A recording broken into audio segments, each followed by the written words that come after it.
One of the reasons people with social anxiety find it so difficult to recover is because they don't fully understand what social anxiety really is. The reason why I'm saying this is because I have been there before. I have struggled with social anxiety for years, and I have seen the same pattern of misunderstanding happen time and time again. Because so few people actually have lived with social anxiety and understand what it actually feels like to have it, definitions of the disorder seem incomplete and unhelpful. But this video does something different. Over years and years of living with social anxiety, I have learned through trial and error what it actually means to live with social anxiety.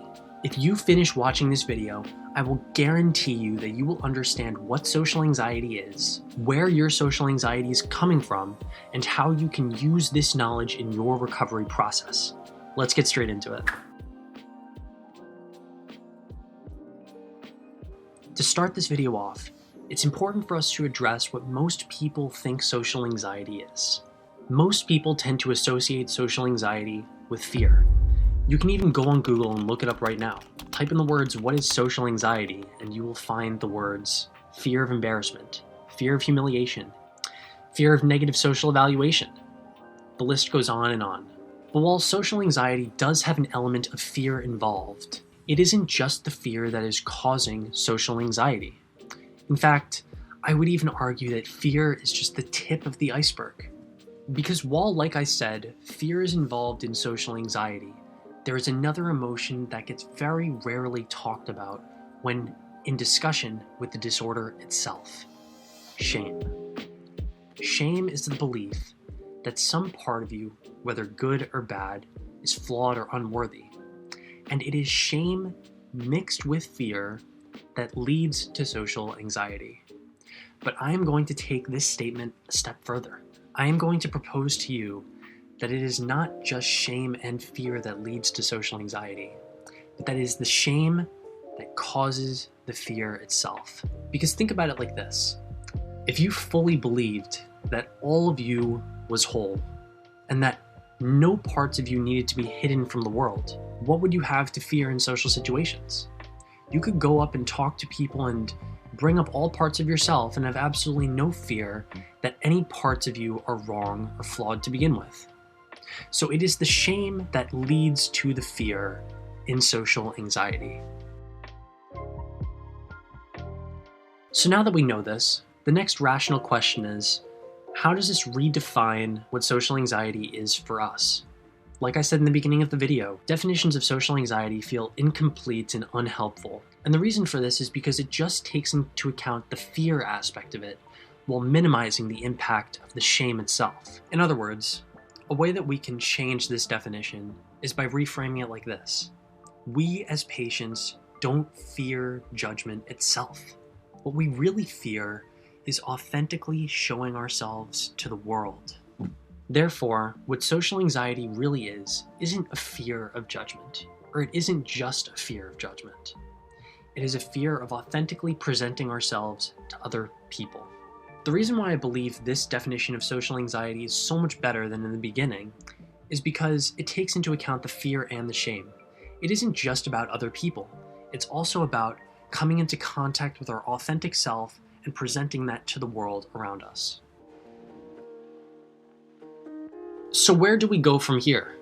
Now that you know what the new definition of social anxiety is, how will you use this knowledge to catapult yourself throughout the recovery process?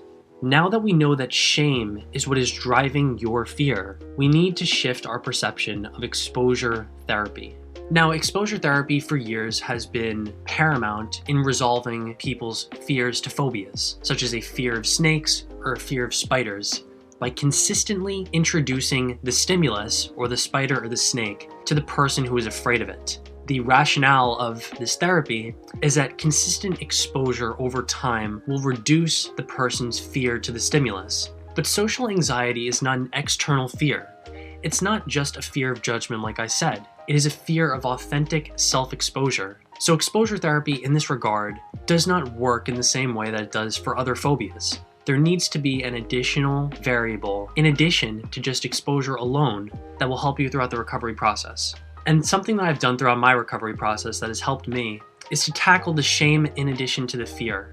In addition to exposing yourself to people, I would recommend tackling your shame as well. But since I'm not a psychological specialist, I would recommend talking to somebody who knows a little bit more about these therapies. I would personally ask them, what are types of therapies that I can use to directly address my shame?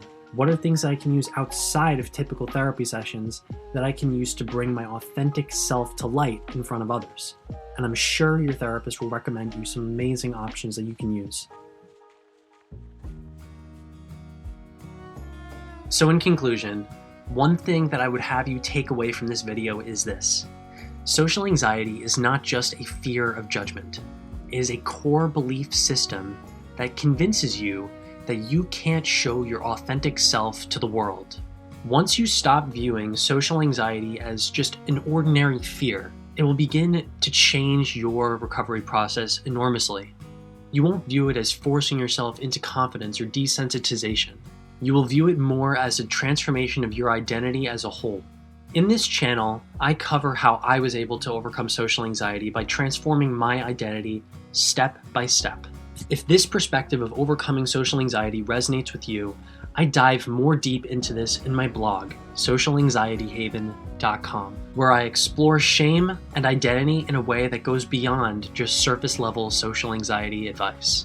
If you found this video helpful, consider subscribing to the channel. I'd really love to hear your thoughts in the comments below. Thank you everybody for watching, and I'll see you next time.